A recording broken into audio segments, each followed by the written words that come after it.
Salah satu mahasiswi Fakultas Hukum Universitas Indonesia ini tak kuasa meluapkan emosinya dalam sidang internal kasus dugaan pelecehan seksual yang dilakukan oleh 16 mahasiswa di Depok, Jawa Barat pada Senin malam. Suasana sidang bahkan sempat memanas saat 16 mahasiswa terduga pelaku pelecehan seksual itu dihadirkan di hadapan massa. Kasus dugaan pelecehan seksual berbasis digital di lingkungan Universitas Indonesia mencuat dan menjadi sorotan publik setelah sejumlah tangkapan layar grup chat mahasiswa beredar luas dan menunjukkan adanya percakapan yang mengarah pada pelecehan verbal serta objektivitas perempuan. Hal ini menuai kecaman warganet dan kalangan mahasiswa. Pihak Fakultas Hukum UI telah memberikan respons kecaman. Sementara pihak rektorat menyatakan akan memantau proses penanganan kasus ini. Saya sudah tanya ke dekannya, lagi menunggu respon. Tetapi saya juga memperhatikan di berbagai media, dekan Fakultas Hukum sudah meresponnya ya, kalau tidak salah. Jadi nanti kita di rektorat akan memonitor bagaimana penanganan di fakultas. Sama-sama kita monitor ya. Kita lawan. Hingga Selasa dini hari, pihak Universitas Indonesia belum memutuskan sanksi bagi 16 mahasiswa tersebut.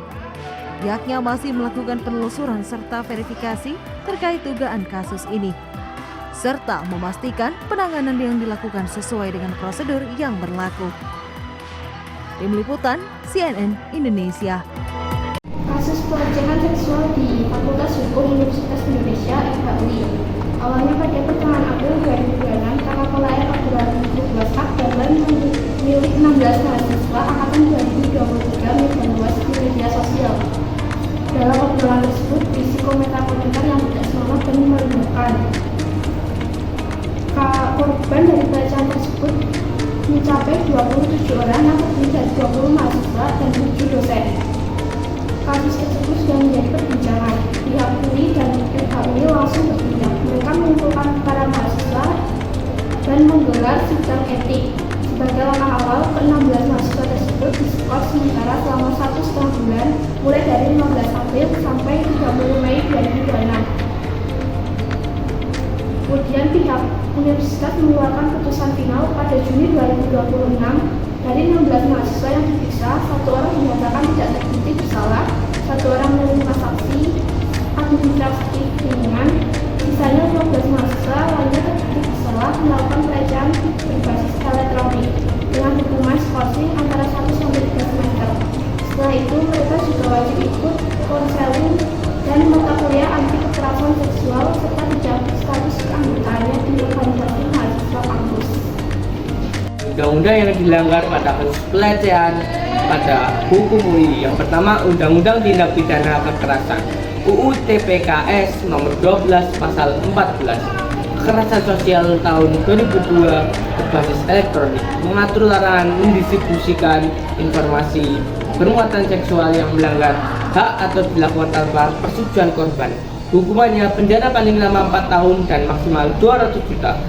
Yang kedua, Pasal 5 pelecehan seksual non-fisik meliputi perbuatan seksual non-fisik, ucapan, candaan verbal atau ketika yang ditujukan terhadap tubuh, hasrat seksual ataupun organ reproduksi dengan maksud merendahkan harkat dan martabat seseorang.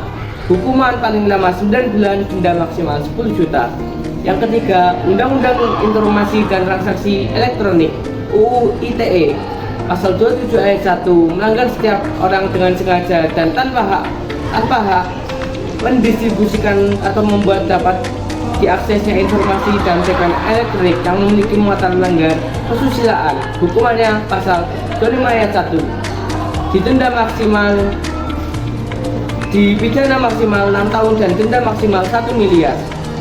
Yang ketiga, KUHP mengatur pelanggaran asusila, penjara maksimal 2 tahun 8 bulan dan denda maksimal 4,5 juta. Yang keempat, regulasi perguruan tinggi Permendikbud Ristek nomor 30 tahun 2001. Denda yang paling parah adalah di drop out atau dikeluarkan dari kampus. Oke teman-teman, untuk respon kita terhadap kasus pelecehan verbal itu sebenarnya sangat memprihatinkan, dan apalagi yang seharusnya di lingkungan untuk belajar, seharusnya kita mendapatkan keamanan nyaman dalam melakukan sebuah pendidikan, tapi malah kita mendapatkan sikap seperti itu. Dan kembali lagi, kontrol terhadap diri sendiri, apalagi sampai 16 orang yang sisanya sama semua, tidak ada yang manajer di antaranya. Karena pasti kita kalau di tempat tongkrongan nggak mungkin nggak, apalagi laki-laki, dan pastinya ada obrolan yang mungkin tidak mengenakan. Tapi pasti ada fungsinya salah satu teman untuk saling mengingatkan sehingga tidak sampai separah seperti pelecehan verbal tersebut. Nah, parahnya memang benar-benar harus ditindak secara tegas supaya mendapatkan efek jerah dan jangan sampai kasus seperti itu terulang kembali. Untuk bagi kita perempuan, kita punya hak untuk hidup nyaman, aman, dan juga bisa berpendidikan dengan nyaman. Dan sebenarnya bukan dari kita yang salah, mungkin dari pemikiran orang tersebut atau mental orang tersebut yang salah, yang memang harus kita perbaiki. Jangan sampai terulang kembali. Memang harus benar-benar ditindaklanjuti. Selanjutnya, kesimpulan kasus pelecehan di FKUI menunjukkan masih ada mahasiswa yang kurang memahami batasan dalam berkomunikasi baik secara langsung maupun melalui media elektronik. Padahal kampus seharusnya menjadi tempat yang nyaman, aman untuk belajar. Tindakan yang dilakukan oleh para pelaku tidak hanya merugikan korban, tetapi juga mencoreng lingkungan akademik. Oleh karena itu, sanksi yang diberikan perlu menjadi pelajaran agar kasus serupa tidak terulang lagi. Selanjutnya, saran. Sebagai mahasiswa, kita harus lebih bijak dalam berbicara dan menggunakan media sosial. Jika ada teman yang bertindak tidak pantas, sebaiknya diingatkan agar tidak melewati batas. Kampus juga perlu terus memberikan edukasi tentang pelecehan seksual dan menegakkan aturan dengan tegas agar kasus serupa tidak terulang lagi. Sekian proyek PPKN dari kelompok kami. Kurang lebihnya kami mohon maaf. See you next To video. Bye.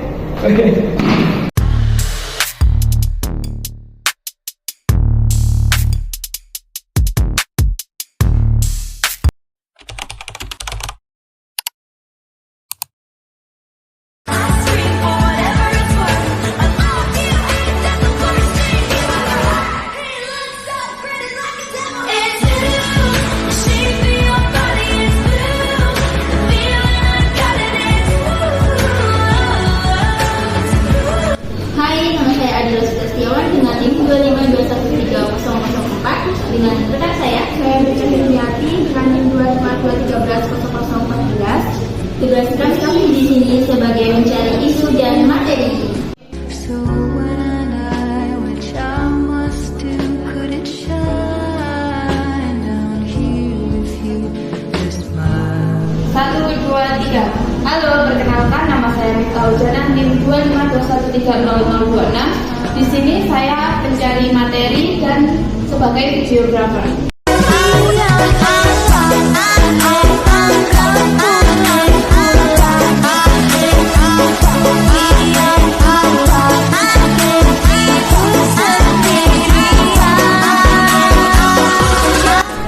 Hai, nama saya Chandra Rizky dengan NIM 252130027. Job desk saya pada proyek PPKN kali ini adalah mencari materi dan mengedit video.